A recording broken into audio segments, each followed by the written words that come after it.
Trader investor. तो चलिए इस वीक देखते हैं कि इस वीक में कौन से कुछ खबरें आई हैं शेयर मार्केट में और कौन सी खबरें हमारे काम की हैं।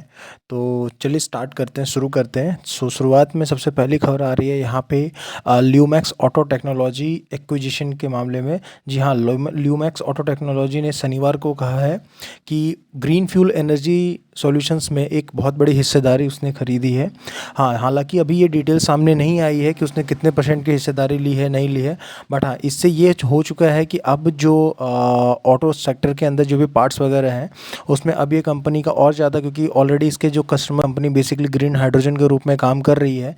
तो Maruti Suzuki, Tata Motors, Volvo, ये सारे इसके कस्टमर्स हैं। तो डेफिनेटली इससे इसको लाभ मिलेगा, इससे इसको फ़ायदा मिलेगा। तो शेयर पे नज़र बनाए रख सकते हैं। ये बस मेरे एक नॉलेज पर्पज़ के लिए है, बाकी ये न्यूज़ है तो इस पे नज़र बनाए रख सकते हैं। तो जिसके साथ साथ अब जो अगली खबर आ रही है, तो अगली जो सबसे बड़ी खबर आ रही है वो आ रही है ऑयल इंडिया की तरफ से। जी हाँ, ऑयल इंडिया के चेयरमैन रंजीत रथ ने कहा है कि 2040 तक नेट जीरो कार्बन उत्सर्जन का जो लक्ष्य है उनका, वो 2040 तक जो उनका टारगेट है वो अचीव कर लेंगे। और इसके लिए कंपनी ने एक एनर्जी प्रोजेक्ट में 25,000 करोड़ इन्वेस्ट किया है और योजना बना भी रही है। इसके साथ साथ जो जीरो योजना गैस की जलने में कटौती है उसमें, इसके साथ साथ बिजली की उत्पादन क्षमता और green hydrogen, biogas, ethanol plants ऐसे निर्माण के लिए ऑलरेडी कंपनी इन सब सेक्टर्स में काम कर रही है। इसके साथ साथ इस स्टॉक पे भी नज़र बनाए रख सकते हैं कि मैक्सिमम जो कंपनीज़ हैं वो अब धीरे धीरे ग्रीन एनर्जी की तरफ शिफ्ट हो रही हैं। टाटा पावर ऑलरेडी उसका भी टारगेट है। थर्मैक्स में इलेक्ट्रिकल इक्विपमेंट मैन्युफैक्चरिंग कंपनी है, इसके तरफ से जी हाँ उन्होंने जानकारी दी है कि शेयर बाज़ार को इन्होंने जानकारी दी है बेसिकली कि जो सब्सिडरी कंपनी है Thermax, Babcock and Wilcox energy solution, उनको 516 करोड़ रुपए का ऑर्डर मिला है। ये ऑर्डर 2 CFBC बॉयलर्स के लिए है। जी हाँ, शुक्रवार को इस शेयर में ऑलरेडी बढ़ोतरी देखने को मिल चुकी है। तो आप भी ऐसे शेयर्स पे नज़र बनाए रख सकते हैं। अभी जस्ट इन्होंने स्टार्ट ही किया है और 2 ऑर्डर मिले हैं। साल भर में इस कंपनी ने काफ़ी अच्छे रिटर्न दिए हैं। इस पे नज़र बनाए रख सकते हैं। अडानी ग्रुप की आजकल लग रहा है ख़राब दिन चल रहे हैं। जी हाँ, अडानी ग्रुप की एक और खबर आ रही है केन्या की तरफ से। जी हाँ, एक डील से वहाँ पे जो केन्या है वहाँ पे बहुत बड़ा हंगामा मच चुका है। नैरोबी, खास करके नैरोबी एयरपोर्ट पर फ्लाइट का पूरा ऑपरेशन ही ठप हो गया है।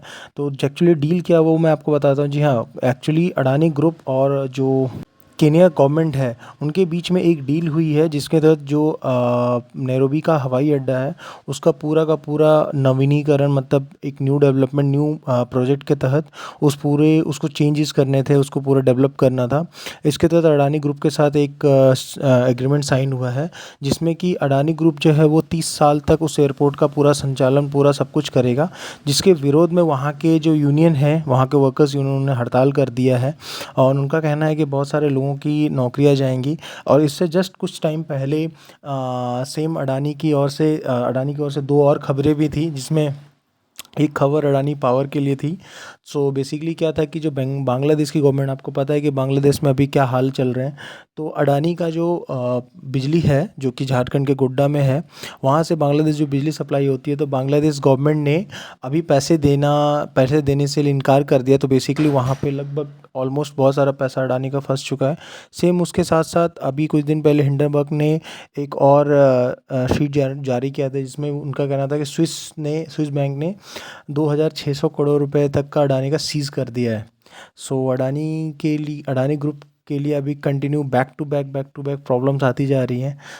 इस पे नज़र बनाए रखते हैं। इसके स्टॉक्स अगर जिनके पास हैं तो आप उन पे ध्यान रख सकते हैं, क्योंकि एक बैक टू बैक कुछ अलग अलग खबरें आती जा रही हैं। इस पे नज़र बनाए रख सकते हैं, इस पे ध्यान दे सकते हैं।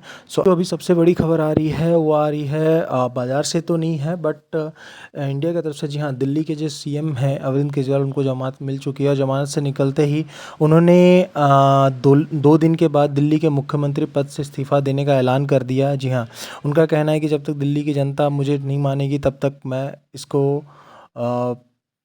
कंटिन्यू नहीं करूँगा। बजाज हाउसिंग फाइनेंस से आ रही है। जी हाँ, Bajaj housing finance as expected जैसा था, 4 घंटे में उसका IPO भर गया था, तो 100% से ज़्यादा से लिस्टिंग हो चुकी है।